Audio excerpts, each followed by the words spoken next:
সন্ধ্যার সীতামারি এবং এই মায়ের জন্মস্থান মন্দির উর্বিজা কুণ্ডের দিকে আমরা এগোচ্ছি।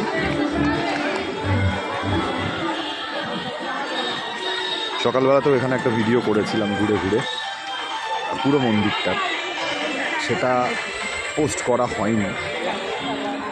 ভাবছি করবো নাকি পরে আবার সময় দেখে একদম আবার একটা সকালে এরকমভাবে পুরো করবো, দেখা যাক যেটা পারি।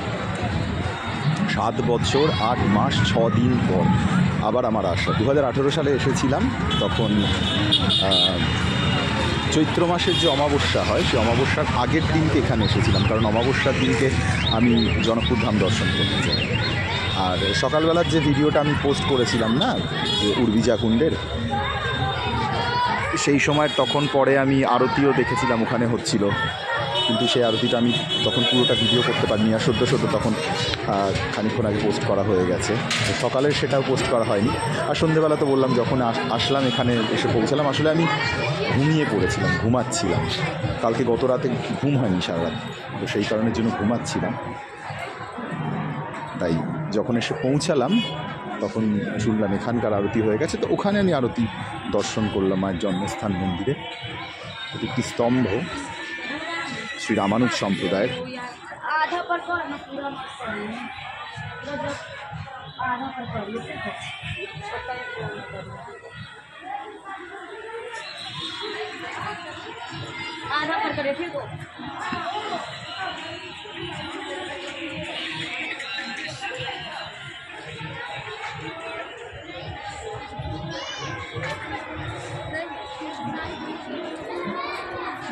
এই পবিত্র উর্বিজা কুণ্ড, এই স্থানেই বিভিন্ন রামকথা অনুসারে যে মিথিলাধিপতি বিদেহের অধিপতি জনক মহারাজা, তিনি যখন হলকর্ষণ করেন পুত্র কামিষ্টি যজ্ঞের জন্য, তখন হলদ খাতে অখিলান্তকোটি ব্রহ্মাণ্ড নায়িকা জগজ্জননী পরমেশ্বরী রাজরাজেশ্বরী সর্বেশ্বরী ভগবান শ্রীরামের বল্লভা তিনি আবির্ভূত হন এখানে।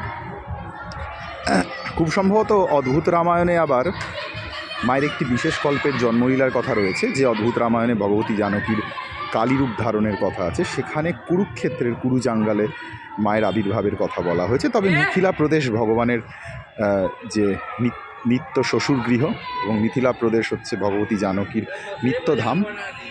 বশিষ্ঠ সংহিতার কথা আমি বোধহয় বলছিলাম সকালবেলা, যেখানে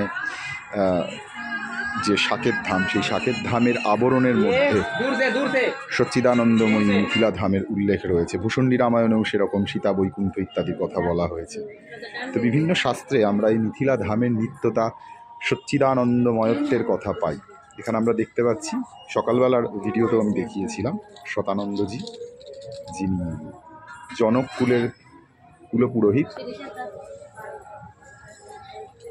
সঙ্গে জনক মহারাজা, সুনয়না মহারানী রয়েছেন। ভূষণ্ডী রামায়ণের সম্ভবত পশ্চিম খণ্ডে সুনয়না মহারানীর গৃহে বালরূপিণী মা জানকীর অপূর্ব কথা রয়েছে, এবং আমরা যারা অল্প বিস্তর ভূষণ্ডী রামায়ণ চর্চা করেছি তারা জানি সহজা দেবীর কথা, সহজানন্দিনী দেবীর কথা। সীতা সহস্র নামে মায়ের প্রথম নাম হচ্ছেন সহজানন্দিনী সীতা, এরকমভাবে নাম শুরু হচ্ছে ভূষণ্ডী রামায়ণে। তো সেই ভগবতী জানকী, যিনি একই সাথে এখানে যেরকম নিত্য জনক দুলারী জনক কিশোরী, সুনয়না মাতার কন্যা, ভূমি বিদারী প্রাকট্য, বৈশাখ মাসের শুক্লপক্ষের নবমী তিথি জানকী নবমী বা সীতা নবমীতে।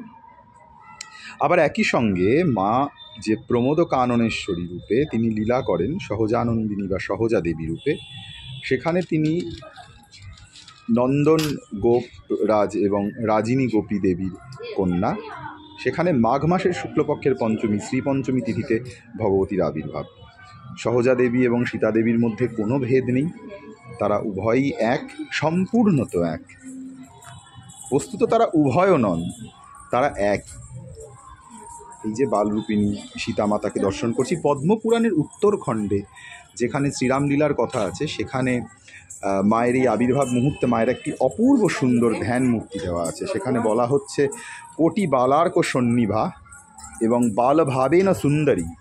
তিনি গলায় অম্লান রক্তপদ্মের মালা ধারণ করে লোকেশ্বরী লক্ষ্মী আবির্ভূতা হয়েছেন। তো এই হচ্ছেন ভগবতী, উদ্ভব স্থিতি সংহারকারিণী ক্লেশহারিণী সর্বশ্রেয়স্করীম সীতাম নতোহম রামবল্লভাম।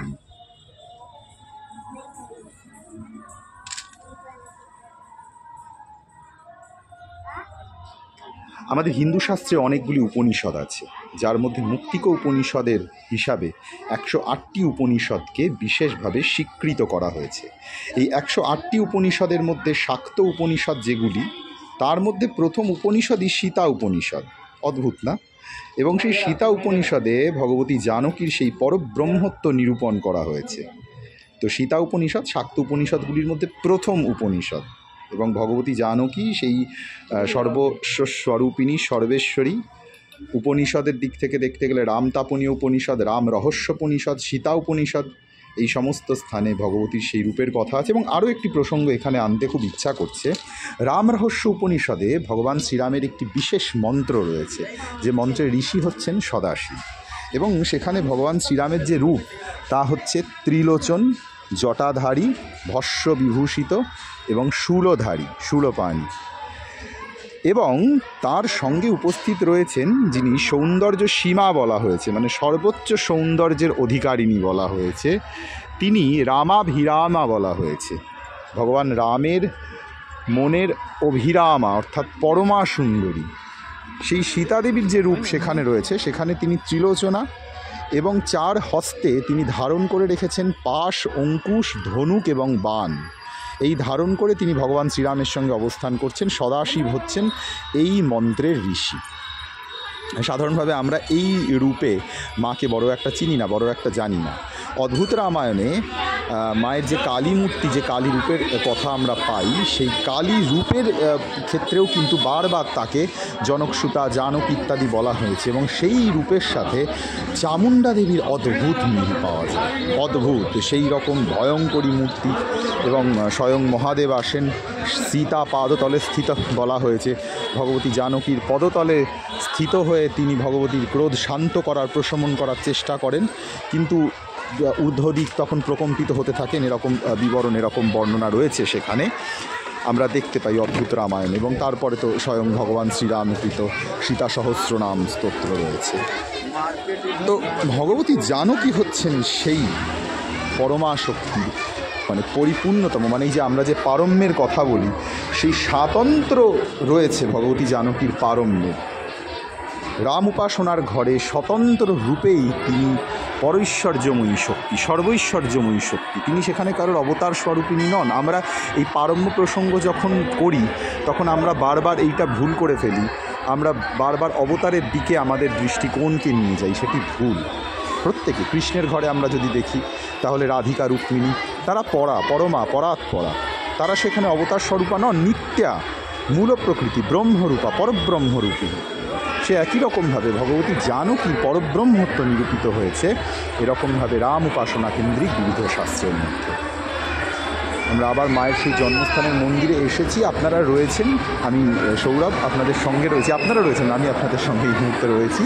আমি সৌরভ, আমার হাম্বুজ রানওয়ে নিয়ে নতুন নতুন ঘুরেছিল চ্যানেলটা, তাই নাম একটুখানি ভেবে চট করে, মানে বলতে একটু ভেবে নিতে হচ্ছে। হাম্বুজ রানওয়ে নিয়ে আমি রয়েছি আপনাদের সঙ্গে। আজকে সীতামাহিতে আমার প্রথম দিন, 7 বছর পরে আবার আসা। রাম জানকী বিবাহ, সীতারাম বিবাহ পঞ্চমী উপলক্ষে আপনাদের সঙ্গে এই মুহূর্তে আমি আরেকবার মাকে দর্শন করছি, মায়ের জন্মস্থানের সেই মন্দিরে। আপাতত আজকের জন্য সকলের কাছ থেকে শুভরাত্রি বলবো। ভিডিওটা করছি সন্ধেবেলা, কিন্তু পোস্ট করব রাতে। তার কারণ আমার অলরেডি সন্ধ্যারতির ভিডিও করা আছে, সেটা এখন আগে পোস্ট করার ইচ্ছা রয়েছে। আপনারা হয়তো রাতে দেখতে পাবেন ভিডিওটা। যাই হোক, সকলের কাছ থেকে এবার বিদায় নেব। সীতারাম, সীতারাম, সীতারাম এই কথা বলে সকলে ভালো থাকুন। এবং ওই যে কথা বললাম যে প্লিজ প্লিজ প্লিজ আপনারা আপনাদের সৌরভ এই হাম্বুজ রানওয়ের সঙ্গে থাকুন। যদি ভালো লাগে প্লিজ একটু লাইক, কমেন্ট, শেয়ার আর সাবস্ক্রাইব করে দেবেন। আমি আপনাদেরকে নিয়ে মিথিলার পরে অযোধ্যা ভ্রমণে যাবার একটা কথা এখানে বলে রাখি, সকলের একটুখানি অবগতির জন্য শেয়ার করি। সেটা হচ্ছে বৃহৎ বিষ্ণু পুরাণে মিথিলা মাহাত্ম্য রয়েছে। যদি কখনো ভগবতী জানকীর যে নিত্য পিতৃগৃহ মিথিলা ধামের সম্পর্কে জানতে আলাদা করে ইচ্ছা হয়, এই ভৌমলোকে তার প্রকাশ মূর্তির ইত্যাদি সম্পর্কে, এমনিতে তো নিত্য স্বরূপের বৈশিষ্ট্য সংহিতা ইত্যাদিতে আছেই, কিন্তু যদি ভৌমলোকে তার স্বরূপ আলাদা করে জানতে ইচ্ছা হয় তাহলে আর্কাইভেও পেয়ে যাবেন, মিথিলা মাহাত্ম্য পড়ে দেখতে পারেন। সকলকে অনেক অনেক অনেক শুভেচ্ছা। আর যেহেতু রাতে আপনারা ভিডিওটা দেখবেন আশা করছি, সেই কারণের জন্য সকলকে শুভরাত্রি। সীতারাম সীতারাম সীতারাম, জয় পবনপুত্র অঞ্জনানন্দন কেশরীনন্দন রাম ভক্ত হনুমান। यत्र यत्र रघुनाथ कीर्तनं तत्र तत्र कृतमस्तकाञ्जलिं बाष्पवारि परिपूर्णलोचनं मारुतिं नमत राक्षसान्तकम्। श्रीराम सीताराम सीता।